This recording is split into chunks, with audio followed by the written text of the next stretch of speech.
بسم اللہ الرحمن الرحیم وَلَقَدْ يَسَّرْنَا الْقُرْآنَ لِلذِّكْرِ فَهَلْ مِن مُّدَّكِرٍ اعوذ باللہ من الشیطان الرجیم بسم اللہ الرحمن الرحیم یا ایہا الذین آمنوا انفقوا مما رزقناکم من قبل ان یأتی یوم لا بیع فیہ ولا خلة ولا شفاعة والکافرون هم الظالمون صدق اللہ العظیم۔ جس آیت کریمہ کی تلاوت کی گئی اس میں کئی مضامین یکجا ہیں، اور اس آیت کریمہ میں ایمان والوں سے خطاب فرمایا گیا اور کفار کا تعارف کرایا گیا۔ آیت کریمہ میں ایمان والوں کو اس بات کی ترغیب دی کہ وہ اللہ کے راہ میں خرچ کریں، اور اس سلسلے میں ایک نیا اسلوب اپنایا گیا، بلکہ یہ کہنا چاہیے کہ ایک بڑا کمال کا اسلوب اپنایا گیا کہ تم یہ مت کہنا کہ ہمارے پاس کچھ نہیں ہے۔ مطلب یہ ہے کہ اکثر یہ ہوتا ہے کہ انسان سے کہا جائے خرچ کرو تو کہتا ہے میرے پاس کچھ نہیں ہے، تو اس سے روکا گیا کہ یہ مت کہنا کہ ہمارے پاس کچھ نہیں ہے، ہم نے تمہیں کچھ دیا تو ہے نا، تو جو دیا ہے اس میں سے خرچ کرو۔ اس مضمون کو آگے بڑھانے سے پہلے یہ بتانا ضروری ہے کہ سورہ بقرہ کے بالکل شروع میں مومنین کے جو اوصاف ہیں اس میں ایک صفت ہے وَمِمَّا رَزَقْنَاهُمْ يُنْفِقُونَ، اور جو ہم نے دیا اس میں سے خرچ کرتے ہیں، یا یوں ترجمہ کر لے کہ ہمارے دیے ہوئے میں سے خرچ کرتے ہیں۔ تو وہاں تو یہ وصف بیان فرمایا گیا کہ مومن ہے ہی وہ جو ہمارے دیے ہوئے مال میں سے خرچ کرے، یعنی مومن کو بخیل نہیں ہونا چاہیے، اور اگر بخیل ہے تو یہ بھی نقص ایمان کی علامت ہے، یعنی ایمان میں کمی ہے۔ اب اس پر تھوڑی سی آگے چل کے بات ہوگی کہ ایسا کیوں۔ یہاں ارشاد فرمایا گیا کہ ہمارے دیے ہوئے مال میں سے خرچ کرو، تو اس کا مطلب یہ ہوا کہ اللہ نے جو مال دیا ہے اس میں سے کچھ نہ کچھ خرچ کرتے رہنا چاہیے۔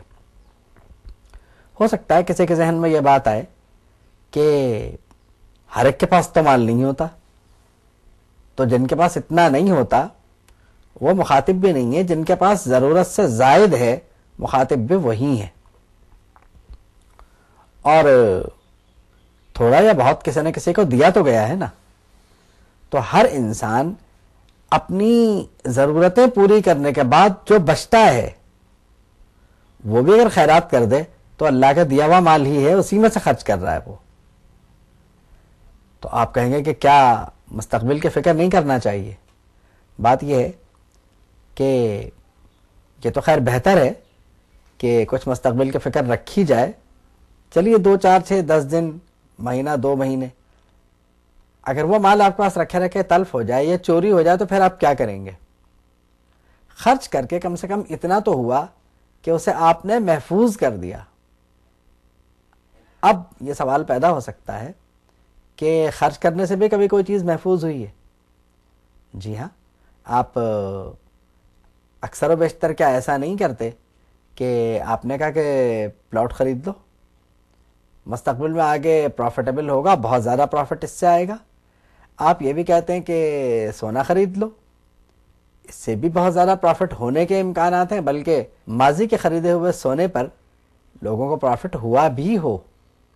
اور انسان جو ہے سوچتا تو ہے کہ ایک ایسی تجارت کی جائے کہ جس سے پروفٹ کا امکان آگے کے لیے بڑھ جائے اور مستقبل محفوظ ہو جائے۔ یہاں جو ترغیب ہے وہ اگرچہ آخرت کے حوالے سے ہے، لیکن کبھی ایسا نہیں ہوتا کہ دنیا میں یعنی جو ہم نے کیا اس کا دنیا میں پھل نہ ملے. اللہ کے یہاں اصول یہ ہے کہ جب کوئی نیکی کرتا ہے انسان تو اس کا فائدہ دنیا و آخرت دونوں میں پہنچتا ہے اسے. تو تعارف تو اسی حوالے سے ہے کہ آخرت کے لیے کچھ کرو، لیکن اس کا فائدہ دنیا میں بھی ہے. مطلب یہ ہے کہ خیرات کا ثواب یا صدقات کا ثواب دنیا میں کیوں نہیں ہے؟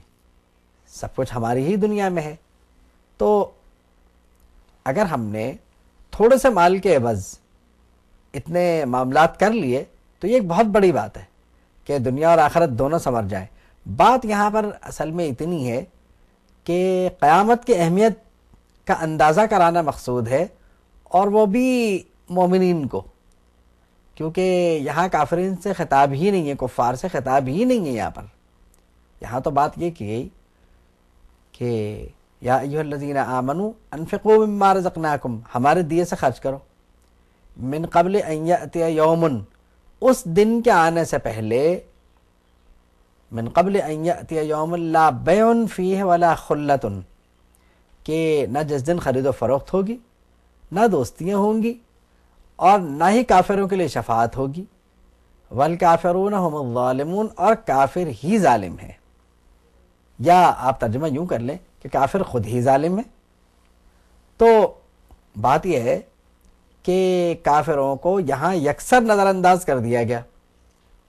اب سوال یہ پیدا ہوتا ہے کہ مسلمانوں کے سلسلے میں اس کو کیا سمجھا جائے؟ یہ سمجھا جائے کہ یہ سخت قسم کی تنبیہ ہے، یا یہ سمجھا جائے کہ مسلمانوں کو آگاہ کیا گیا ہے؟ تو دونوں تینوں باتیں جو ہیں وہ ہو سکتی ہیں، یعنی ممکن تو سب ہے. یہ بھی ممکن ہے کہ مسلمانوں کو تنبیہ کی گئی ہو کہ دیکھو تمہیں اس دن کی تیاری ذہن میں رکھنا ضروری ہے، تم اس دن کی تیاری نہیں کر رہے، لیکن تمہیں اس طرف توجہ رکھنی چاہیے. تو اب سوال یہ پیدا ہے، کیا صحابہ رضی اللہ تعالیٰ عنہم قیامت سے معاذ اللہ غافل تھے؟ ایسا نہیں تھا.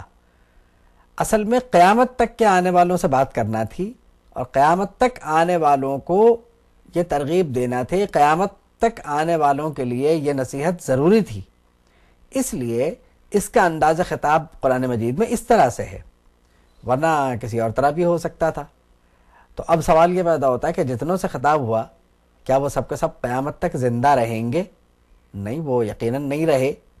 لیکن ظاہر ہے کہ جس کا جب انتقال ہوا اس کے لیے تو قیامت اسی وقت آ ہی گئی، کیونکہ اب تو وہ اپنی اسی حالت میں قیامت کو اٹھے گا جس حالت میں فوت ہوا تھا. تو معلوم یہ ہوا کہ اصل میں یہ خطاب جو ہے قیامت تک آنے والے مسلمانوں کے لیے ہے، اور یہ مسلمانوں کے لیے بڑی تسلی کی بات ہے، یہ مسلمانوں کے لیے بڑے شرف کی بات ہے کہ انہیں اس دن کی تیاری کا حکم دیا جا رہا ہے کہ تم اس دن کے لیے تیار ہو جاؤ. اب دیکھیے نا، یہاں پر حکم دیا جا رہا ہے باقاعدہ، انفقوا مما رزقناکم، ہمارے دیے ہوئے میں سے خرچ کرو.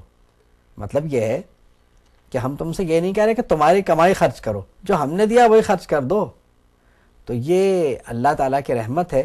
اللہ کتنا رؤوف و رحیم ہے، کتنا کریم ہے کہ وہ اپنے دیے ہوئے مال کو جو ہمیں اس نے عنایت فرمایا اس میں سے ہمیں حکم دے رہا ہے کہ اس میں سے خرچ کر دو اور تمہاری فلاح و بہبود پہ خرچ کر دو. اچھا، وجہ کیا ہے؟ وجہ یہ ہے کہ برائی یا عذاب یا تکلیف جو بھی ہوتی ہے وہ انسان پر اپنے کرتوت کے صلے میں ہوتی ہے. تو اس کے یعنی اس سے ہٹ کر اگر راحت اور یہ تمام چیزیں، یعنی اس قبیل کی جتنی چیزیں ہیں، خوشی، مسرت، جو بھی آپ سمجھ لیں اس کو، یا سکون، یہ بھی یعنی من جانب اللہ ہے، اللہ کی طرف سے ہے، کیونکہ اللہ رب العالمین فرما رہا ہے کہ سبب اس کو بنا لو کہ مال خرچ کر لو، یہ سب کچھ تمہیں حاصل ہو جائے گا، آخرت کی راحت، دنیاوی راحت وغیرہ وغیرہ، یہ سب تمہیں مل جائیں گی.